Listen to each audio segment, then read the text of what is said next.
So my name's Dana Burtness. My husband Nick Wynn and I run Nettle Valley Farm down here in the Driftless area of Minnesota. So we're almost Iowa, almost Wisconsin, Spring Grove, Minnesota. And we we manage a combination of owned and leased acres, totaling about 80 acres. And we raise pastured pigs for families. We sell them by the whole and half. And we also run an incubator farm program for young beginning livestock farmers. My name is Moses Momanyi. I'm originally from Kenya. Came here in 2004, so I've been here about 15, 16 years. The first time I came here, I didn't think I was going to be a farmer, but at one point I stumbled into a community garden, and that clicked into my head that, you know what, I need to farm. And we were able to buy this land in 2014. We bought it, this is 20 acres here.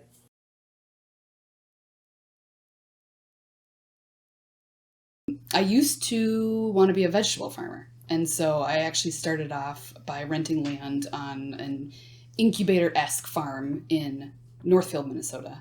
And that was a really valuable experience for me. Let me make a lot of big mistakes. Also let me figure out I didn't want to be a vegetable farmer, really. But in the process of switching, we were able to get a farm service agency down payment assistance loan. It took me 2 years in Big River Farms. The first year I tried growing spider plants, selling, and the community wasn't big enough to make it and they were scattered all over. I had not figured out how to put the logistics together. So I switched to just growing and taking it to the farmers market, or Big River Farms was doing a CSA, so they would give us some contract for their CSA. That, I did mini markets when I was in Big River Farms, and after I left, because I did in Big River Farms 2 years, and then I left, I started renting from other people another 3 years. So 5 years in preparation. Mm-hmm.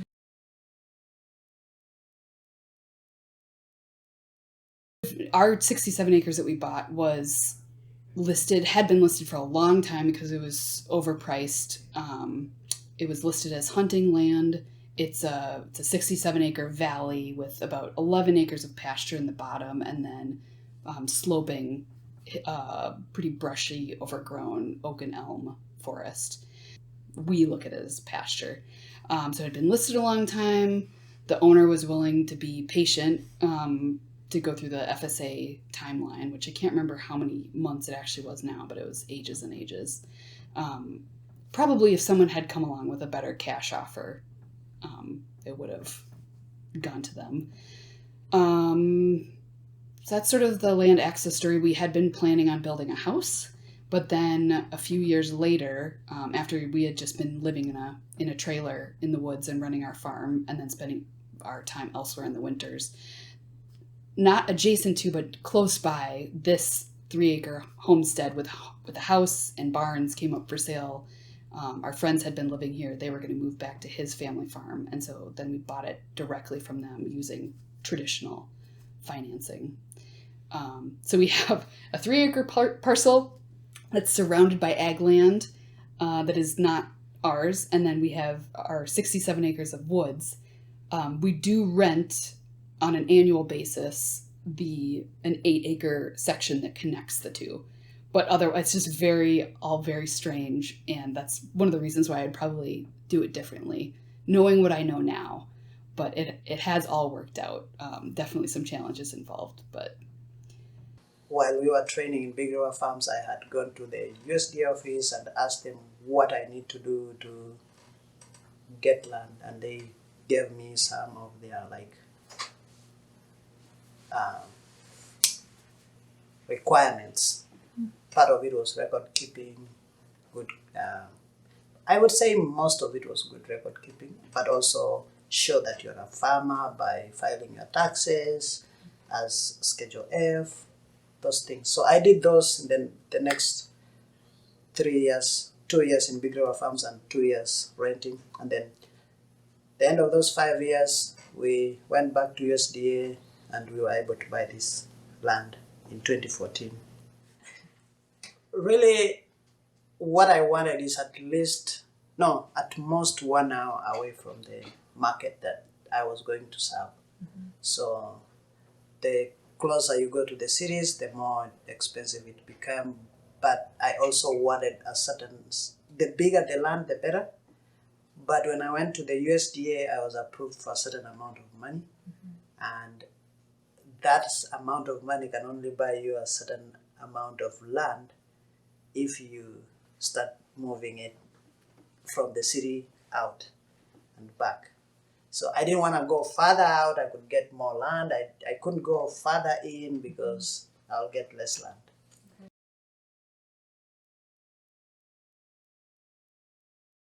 So, given that I was incubated back in the day and how immensely helpful that was, Nick and I knew that when we were looking for land, we wanted to get more than we needed so we could incubate other people. And we had a lot of goals in that. We wanted to pay it forward. We've both benefited from a lot of luck and family support and privilege in our lives, and we want to make it easier for other people to get started. Also, it's fun to learn from other people's enterprises. Like, I know pigs, but I don't know much about sheep or ducks or anything like that. So it's also fun to learn from other people. We really need help on the farm, but not enough to hire somebody full-time or even part-time, really. And so we kind of figured it would be the way forward for us to have a little bit more community on our land, to pay it forward, and to have some sort of trade that felt good for everyone involved, hopefully, was through an incubator farm program. I left big river farms feeling not ready. And even when I went to these other places where I was renting, I still felt I was learning every day how to grow. I'm not ready. I don't have markets. But mostly, even if I had markets, I was still having challenges growing. So I felt like I could have stayed more at big river farms to learn more. But their setting is different.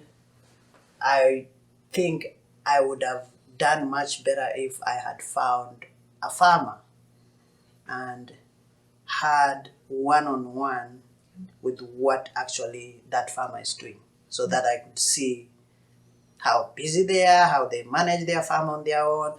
They would day to day be talking about the challenges they face. That one is not the same as when.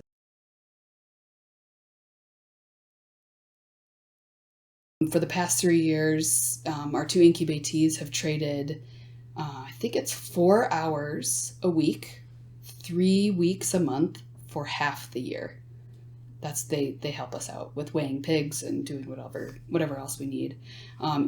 In exchange for the labor, they get access to land, equipment, my help in however way they need it, whether that's tractor work or help selling stuff. And then they also have the option to do a cash rent for a room in the house. So sort of two separate things. Like, they can live wherever they want, but if they want to live in the house, that's an option. But that's something we might rearrange a little bit more in the future. Well, it's the first. This last year I started, and then this year is like the full blown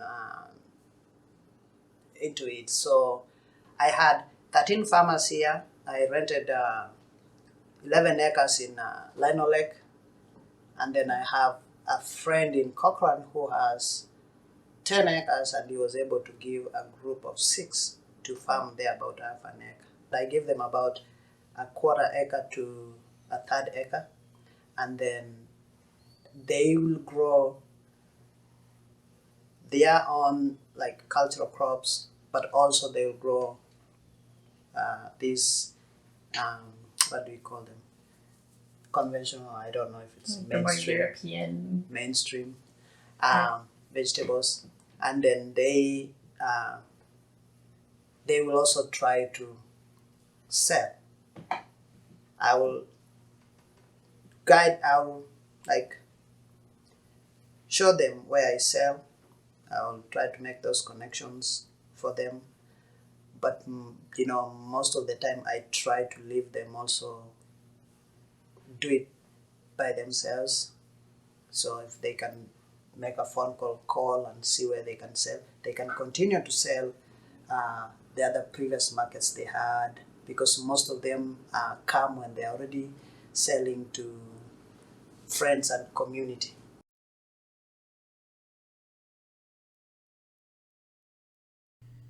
Well, one of my mentors in Decorah always says, if you're not in conflict, you're not actually in community. And so I'd say conflict management and conflict resolution is just the hardest thing, not just for our incubator farm, but just people. People are messy. We all have our own egos and strengths and weaknesses, and a lot of us don't grow up in cultures that really support clear communication and conflict resolution. And so, yeah, it was hard. It's hard to live with people and have varying power dynamics. Like, we're the landowners, we're the landlords, we're for 4 hours a week, we're the boss. We're also friends. We're also mentors in some ways. And it just leads for a lot of potential for crossed wires. So something that we did that was really helpful was to have an off-the-farm facilitator. So another livestock farmer who could be available for check-ins and for mediation and conflict resolution. And it was very helpful. Nothing good comes easy, so I I had to cut a little bit of my time and manage people and manage and put a little resources on this. But there has been support also from other places, other organizations to do this. There is always a learning curve with the farmers, so we hope that we could eventually find help. One person can't handle all these people because there's literacy challenges, there's financial challenges that farmers need to be taught on how to prepare to buy their own land, how to do record keeping, all these things. So those are the challenges. And then it also, like, if we are used to be doing this 2 people alone, no people in the mix in the farm here, and now you have all these people in the mix. Sometimes it brings a challenge to just me and Lorna, my partner, as a family. So privacy issues. It's always a struggle when it's putting your face in the public, and sometimes you don't know if you have to step into activism or just stay private, and but if it's a cause for everybody and is for the public good, then you're in the public. So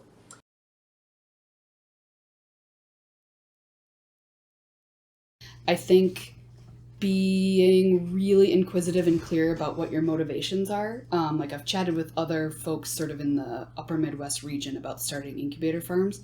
More often than not, what they actually want is someone to mentor. And that is not what an incubator farm program is, or at least that's not what we are. Or they want someone to listen to them and listen to their stories about growing up on the farm.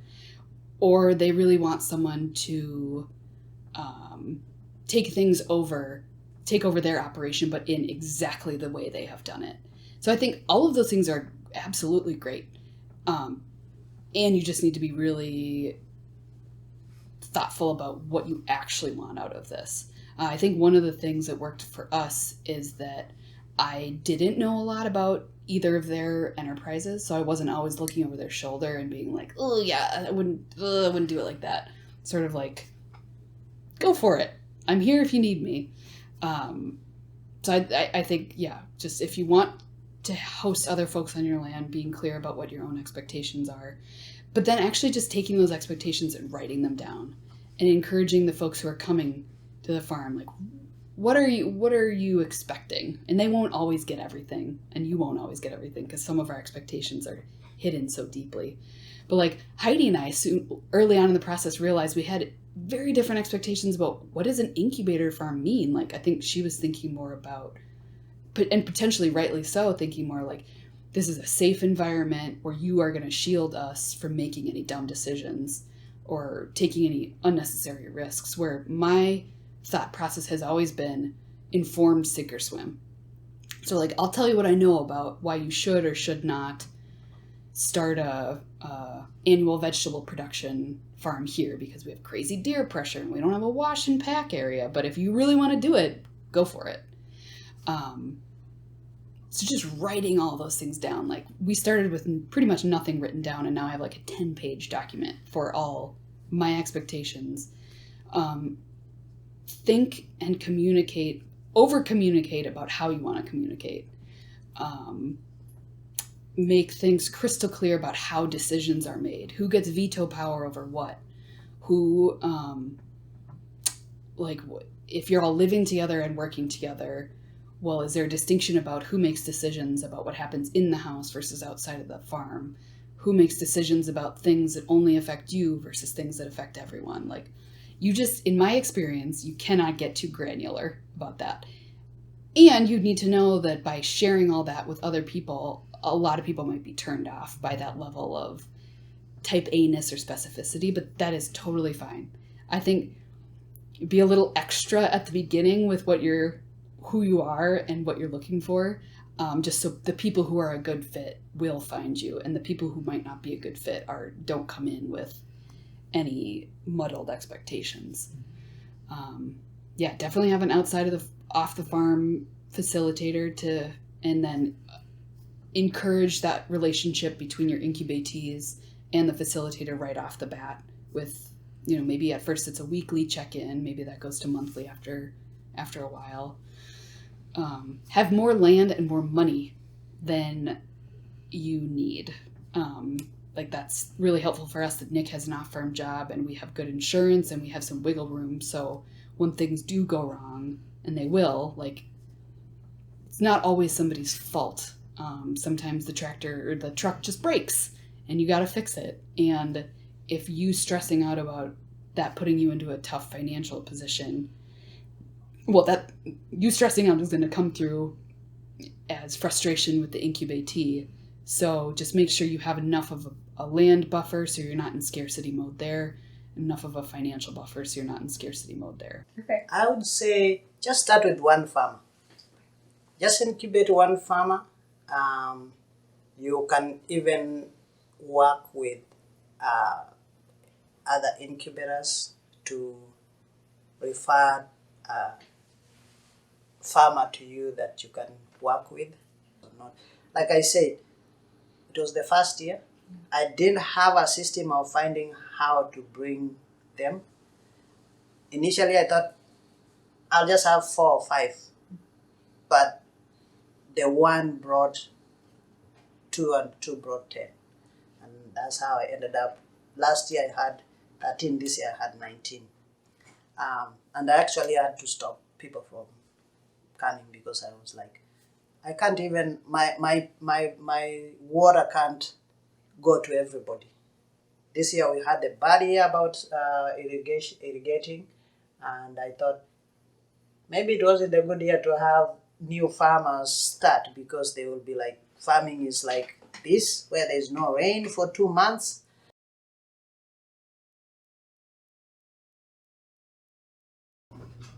It's having this sort of opportunity for other people is really important for a lot of different reasons. I mean, we already have a lot of cool neighbors and we want more cool neighbors. This area has so much to offer and it's such an amazing place to live. If we can just help others like sort of get their foothold here and then go forth and buy or rent their own places.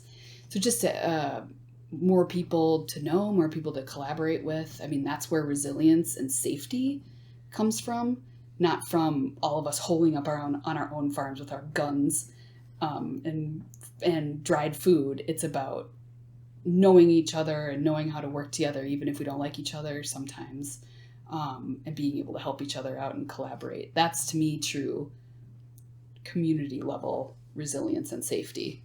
And so I think that all has led into why we want to help more people get started. And we just need more farmers. I mean, a lot of farmers in our area are older and retiring, and there's a lot of folks who the next generation have left. I'm actually the sixth generation in my family to farm in this county. I'm not a sixth generation farmer because my dad left when he was 18 to go off and do other things. And I think he, like many young rural people, he was encouraged to leave because the city is where the opportunities are. And I guess Nick and I want to be part of helping people, if that's where their gifts lead them, understand that like rural places are where opportunities can be too. As immigrants, we are creating a generation here. Our children will not, second, third generation will not consider themselves as immigrants.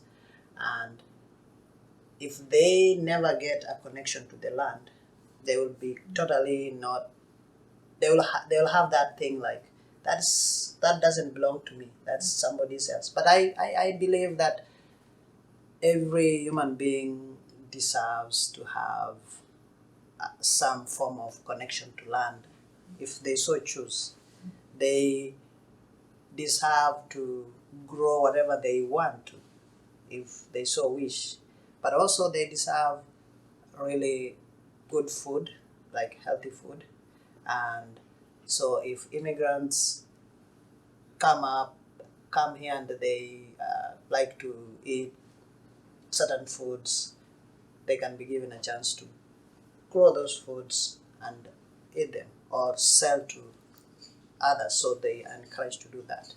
So that was some of the part of the motivations that I have for bringing the farmers and incubating them. And there is an aging population of white farmers that are now leaving land. Part of that land we hear is going to corporate landowner, whatever, ownership. And we know that Minnesota is, if you look at the data, over, let's say, 75% of what is grown is commodity crop, not, food crops. So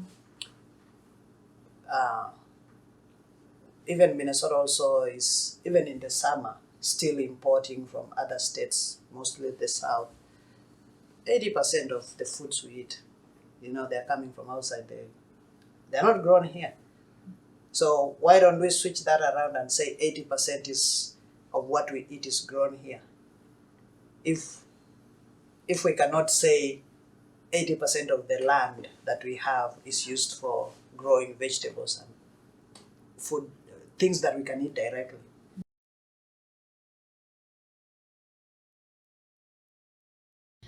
But I think we definitely need a stronger network of people who are farmers and full-time farmers trying to run these on their own land, because there are so many benefits to that. You have built-in marketing that you can help your incubatees with, but a lot of challenges since we're not getting paid for what we do. We did get a $700 really lovely donation one time from somebody who just thought what we were doing was neat, and then I think the Savannah Institute was able to give us a couple $1,000s for just sort of in support of what we were doing, which is wonderful. But I'm not like half-time grant funded or something like that, which would be great. Even if I have just 2-3 farmers that come out of this, all farmers that I am working with, I'll be very happy, but I also want us to be to work together as a community, so that as a community we have we pull together our resources and we have a collective bargaining power. And farmers also who are graduating from incubator farms are always looking for land. Like I graduated, I didn't buy land right away, but I rented land. So that's another, we could have those that bridge that gap after the incubators and buying in between here. Those that just offer land to those who have come out of incubators and are still putting their things together. Yeah.